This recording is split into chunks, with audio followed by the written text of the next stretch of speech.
हज़रात एक ज़रूरी ऐलान सुनो। ऐलान तो तुसी बड़े बड़े सुने होणगे, लेकिन इंज दा ऐलान शायद तुसी जिंदगी दे विच पहली बारी सुनिया होवे।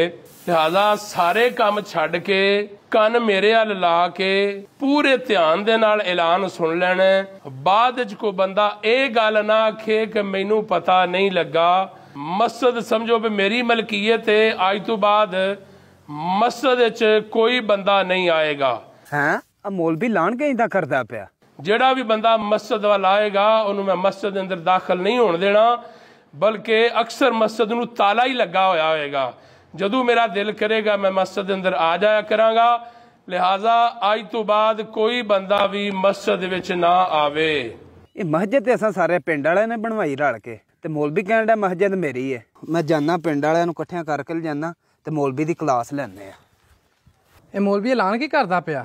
ਮੈਨੂੰ ਤਾਂ ਲੱਗਦਾ ਮੌਲवी ਪਾਗਲ ਹੋ ਗਿਆ। मौलवी कहना मस्जिद मेरी है। मस्जिद तो सारे पिंड वाले ने बनवाई है। मौलवी का बंदोबस्त करना वा। हैं मस्जिद तो असी बनवाई है, मौलवियों का मस्जिद मेरी है। मैं जाना जाके पता करना। मौलवी ने क्या हो गया? कहना मस्जिद मेरी है, इन्हें पता तो करना जाके इन्हों अज हो की गया।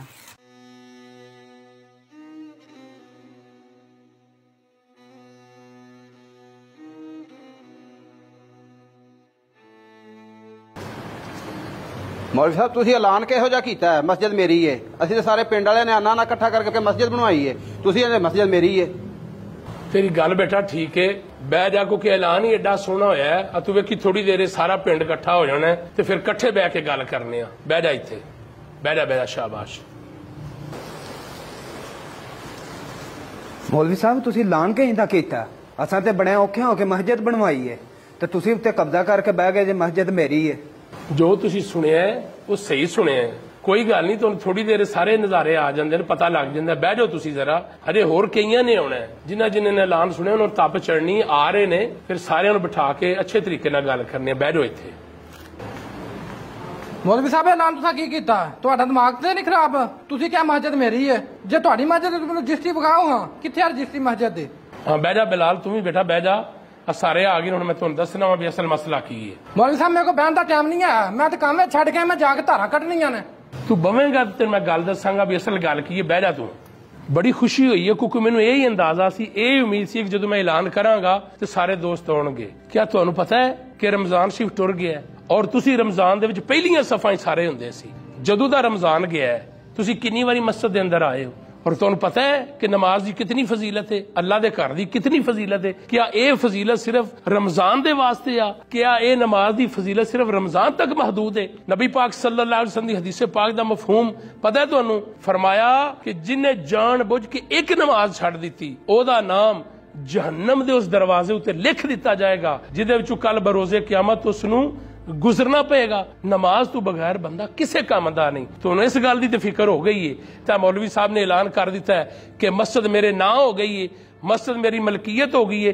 तो पता है इस गल का कि जदों दा रमजान गया है तुसी भी नाल ही टुर गए हो। तो अंदाजा इस बात का कि तुसी की गए रमजान गया, तुसी भी नाल ही रमजान दे चले गए। तुहाडी हया भी चली गई, तुहाडी गैरत भी चली गई। नमाज तो बगैर बंदा किसी काम दा नहीं है। जोहर टाइम इमाम साहब ने अजान पढ़ी है, वेख रहे ने पीछे भी कोई आ रहा है, कोई भी नहीं आया। असर दी अजान हुई, मौलवी साहब वेख रहे ने भी कोई आ जाएगा, कोई भी नहीं आया। हुण तुसी मगरब दी अजान होने वाली है, हुण तुसी ऐलान सुन के बड़ी जल्दी आ गए जे। कुछ खुदा दा खौफ करो। नमाज तो बगैर बंदा किसी काम दा नहीं है। और किसी शायर ने क्या खूब गल की है, मस्जिद बनाना मकसद नहीं सी हैगा। अरे मस्जिद तो बना दी शब भर में ईमान की हरारत वालों ने। मन अपना पुराना पापी है, बरसों में नमाजी बन ना सका। लिहाजा नीयत कर लो, बल्कि पूरे 12 महीने अल्लाह दे घर दे नाल भी प्यार करांगे ते मस्जिद दे नाल भी प्यार करांगे, नमाज़ां नाल भी प्यार करांगे। मस्जिद दा मकसद की है बनाने दा कि मैनू आबाद किया जाए। मस्जिद तुहानू उड़ीकदी है। नीयत कर लो, इरादा कर लो कि आज तो बाद असीं रमजान वाले नमाजी नहीं बल्कि हकीकी 5 वक्ता नमाजी सारी जिंदगी नमाज़ां पढ़न वाले बनांगे और अल्लाह दे घर नाल प्यार करन वाले नू आबाद करन वाले बनांगे। ਅਸੀਂ ਅੱਜ ਇਸ ਵੀਡੀਓ ਨੂੰ ਵੇਖਣ ਤੋਂ ਬਾਅਦ ਇਹ ਵਾਅਦਾ ਕਰਨਾ ਹੈ ਕਿ ਅਸੀਂ ਹਰ ਹਾਲ ਦੇ ਵਿੱਚ 5 ਵਕਤ ਦਾ ਨਮਾਜ਼ੀ ਬਣਨਾ ਹੈ। ਅਗਰ ਤੁਹਾਨੂੰ ਲੋਕਾਂ ਨੂੰ ਸਾਡਾ ਇਹ ਪੈਗਾਮ ਪਸੰਦ ਆਇਆ ਹੈ ਤਾਂ ਫਿਰ ਤੁਸੀਂ ਲਾਜ਼ਮੀ ਸਾਡੀ ਇਸ ਵੀਡੀਓ ਨੂੰ ਜ਼ਿਆਦਾ ਤੋਂ ਜ਼ਿਆਦਾ ਸ਼ੇਅਰ ਵੀ ਕਰਨਾ ਹੈ, ਲਾਈਕ ਵੀ ਕਰਨਾ ਹੈ। ਅਸਲਾਮੁਅਲੈਕਮ।